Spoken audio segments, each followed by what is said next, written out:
I want to talk about meditation a little bit before we start on the Path of Exile stuff. Do one of my talks that I do. Yeah. Yeah. One of the things that I decided to do for like the theme of March, because every month we have like a self-improvement theme of some kind, whether it be like tighten up your house, that was like December. January was like being the best you can be through like exercise and fitness, and then like February was like love and relationships, and then like March is the meditating and self-awareness.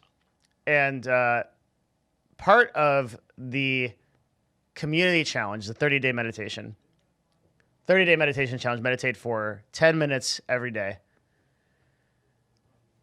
for a total of 30 days. Or get as close as you can. You can mark this on like a big sheet that we have. It's real neat that you can see the leaderboards of, which I'll go find right now.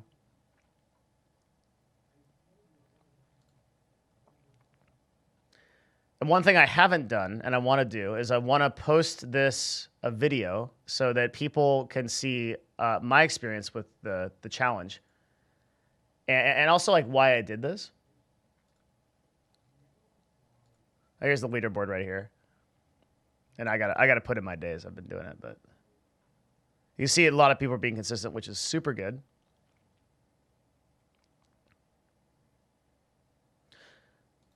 So meditation is a weird thing. Like meditation still seems to a lot of people in society to be like this really like woo-woo thing. Like, oh, super spiritual. That's like stuff that like Buddhists do or whatever, or like weird people. My mom that's into yoga does that sometimes, like things like that. And meditation is one of those things that I think it should and it probably will transition eventually into being something as important as exercise. And this isn't that crazy when you think that in the past, in America, trends that are of obvious benefit to us today were not obvious before. So if you were going to brush your teeth in the 1900s, early 1900s, nobody would brush their teeth in the 1900s. But then the military figured out that it was a good idea to do. And they told everybody that with their soldiers to brush their teeth. And then it just became common practice. And nowadays, you'd be nuts if you didn't brush your teeth every day. Exercise was like that too. Before the 1950s, if you said that you were going for a run or you're going to go lift some weights, nobody would understand you. Like there were a few like strongmen, like people that could like lift, would like drag cars and things and do these amazing things. But no one like knew about them. There were no like gyms or anything like that. Like nobody really worked out before the 1950s. There's just no reason to do that. You wouldn't understand that. Nowadays, like everyone knows that they ought to be going to the gym. So meditation is that same way, but it's still a little bit in that sort of darkness and that like kind of shadow place where it's like, oh, like society doesn't acknowledge these benefits. The easiest way I can explain meditation is that meditation is a practice that works exactly the same as like building your muscles, except for your mind. And since you're always in your mind and you're always of your mind, that's really important. Just like you're always in your body and you want your body to feel good and you want to have your muscles toned and you want to be capable of lifting things and doing things. You also want to be capable of making decisions and being most optimal and like in your cognitive ways, right? Like it makes sense that you'd want to train the mind in some way. And that's what meditation really does. But like meditation is essentially what we're talking about here is like, sitting down and focusing your breath and then becoming self-aware of the thoughts that are happening in your brain. And every time that you lose that awareness, you just return back to it. You do that for 10 or 15 minutes, repeat that, and then you're done meditating. And that's really meditation. It's not super complicated. There's a lot of ways to take an $1,000 course on meditation that somebody will undoubtedly take your money for. You don't really need to do that. The real key of meditation is to sit and be self-aware of your thoughts and to let your thoughts pass by. And then you'll start to realize that you are not in control of your thoughts. Then you'll start to realize that there is this kind of other entity almost that sort of just it's like the old brain is just sort of like tossing thoughts at you.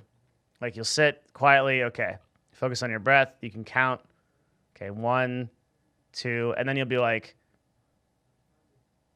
how many bugs that I've met have wings? Why do they fly sometimes and other times they go on the ground? And then you'll be like, wait, what? And then you'll be like, okay, back to my thoughts, right? And you'll go back. And then you'll be like, wait, why did that guy cut me off yesterday and then flip me off? Why are people like that? And then you'll go back, right? And it's like this constant thing. And most of us that don't meditate or even that do, we have these thoughts so constantly that we just like almost tune it out. And it becomes this constant, almost like laugh track, like in a sitcom, that's just a part of our life. And it's judging things, and it's like, this sucks, this doesn't suck. And this is, and getting into like my personal experience here, this process really sucks to live through. It really sucks to live this way. We all live this way, where it's like, you never are in control of anything. You never feel like you're free of anything. You're judging that person that walks by you. You think that person's judging you, and that's something on your self-worth. You're worried about your job at work because your boss is not happy with you, you think, and things aren't going well. You're worried about your relationship at home. You're thinking, you're projecting what could happen next in your relationship at home. You also have that overeating habit that's a little bit bad, or maybe you're smoking too much weed, or you're doing something like a little bit. You're playing too many video games, whatever. Like, there's just constant judgment on every little thing that your brain just automatically assigns that you have no control over. What meditation can do is it can take you back into your center and be like, okay, I'm aware that I'm having that judgment and I'm having that thought and that awareness. But I can choose to stick with it or not. It's a really powerful thing. Your thoughts become a choice instead of a sort of like forced and like pushed action. And what I've gotten tired of in my personal experience that meditation has happened to help me with a lot is this constant pursuit of pleasure and this constant aversion to pain. So everything I seem to do is to get me closer to pleasure and further away from pain. And my brain will go crazy to try to find all of the ways that I can do that. And a lot of times, like, pushing me away from pain is not good. Like, it causes me to, like, I won't confront an issue, for example, because I'll be too afraid of the pain it will cause, which will end up causing me more pain, or I'll pursue pleasure too much. Like, I'll overeat, I'll eat too many cookies or whatever, and I'll end up feeling bad for doing something that I did just to pursue pleasure that didn't end up working out. And the number one benefit of meditation, and the reason I'm talking about this today, and I want to encourage more people to do it, is because I think that you can sort of separate those awarenesses in your brain, all those things you feel bad about, and all those things that you have that like regret and affliction for. It won't make those things stop happening, because that's what life is. That's what, when the Buddha said life is suffering, right? The Buddha said like life is, dukkha is the word he used, which in Pali is like the translation isn't suffering. It's more like uncomfortable. It's like life is like uncomfortable. When the Buddha said that, what he meant was that that's sort of the inevitability of life. So what we can do is choose how we respond to that, because it's going to happen no matter what.